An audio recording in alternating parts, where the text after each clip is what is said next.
John F. Kennedy was a prolific addition to the American government during the time of the Cold War.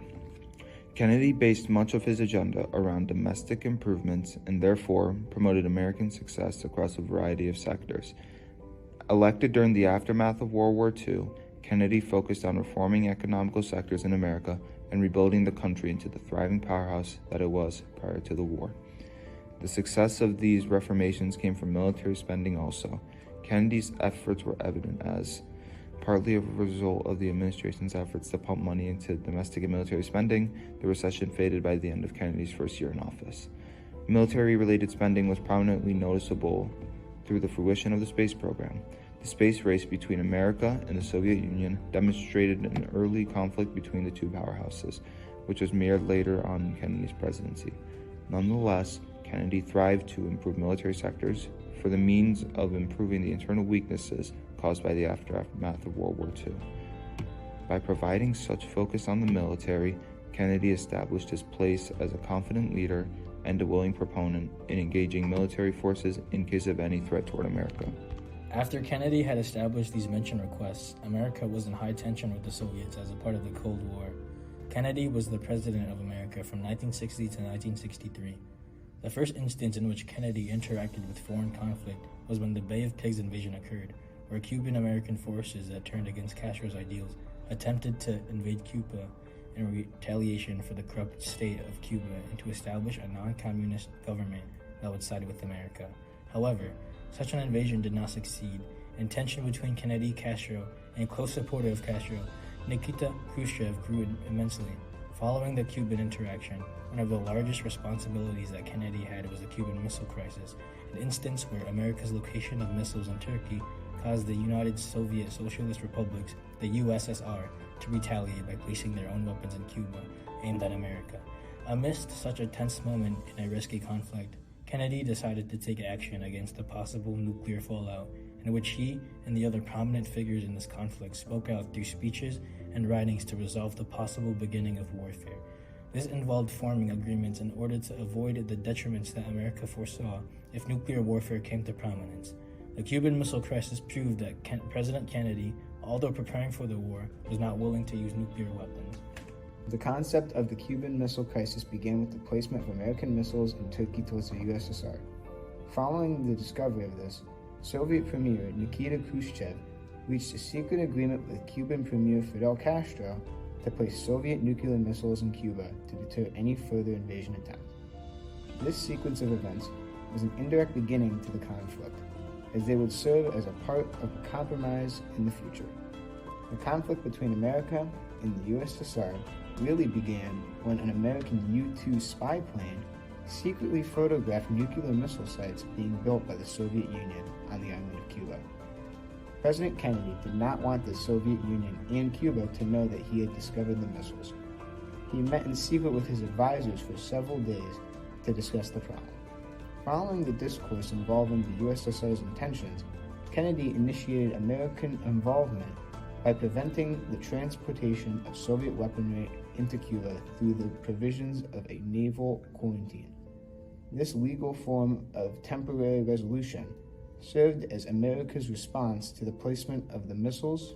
In close succession, Kennedy provided a public announcement addressing the Soviets' placement of missiles in Cuba and highlighted the intentions of his organization, saying, "Good evening, my fellow citizens. This government, as promised, has maintained the closest surveillance of the Soviet military buildup on the island of Cuba. Within the past week, unmistakable evidence has established the fact that a series of offensive missile sites is now in preparation on that imprisoned island. The purpose of these bases can be none other than to provide a nuclear strike capability against the Western Hemisphere. The characteristic of these new missile sites indicate two distinct types of installations. Several of them include medium-range ballistic missiles capable of carrying a nuclear warhead for a distance of more than 1,000 nautical miles. Each of these missiles, in short, is capable of striking Washington, D.C., the Panama Canal, Cape Canaveral, Mexico City, or any other city in the southeastern part of the United States, in Central America, or in the Caribbean area. This urgent transformation of Cuba into an important strategic base by the presence of these large, long-range, and clearly offensive weapons of sudden mass destruction constitutes an explicit threat to the peace and security of all the Americas. This action also contradicts the repeated assurances of Soviet spokesmen, both publicly and privately delivered, that the arms buildup in Cuba would retain its original defensive character, and that the Soviet Union had no need or desire to station strategic missiles on the territory of any other nation. Neither the United States of America nor the world community of nations can tolerate deliberate deception and offensive threats on the part of any nation, large or small. We no longer live in a world where only the actual firing of weapons represents a sufficient challenge to a nation's security to constitute maximum peril. Following this speech, Khrushchev responded to Kennedy's response in a frustrated manner by believing that such a quarantine was, quote-unquote, aggressive.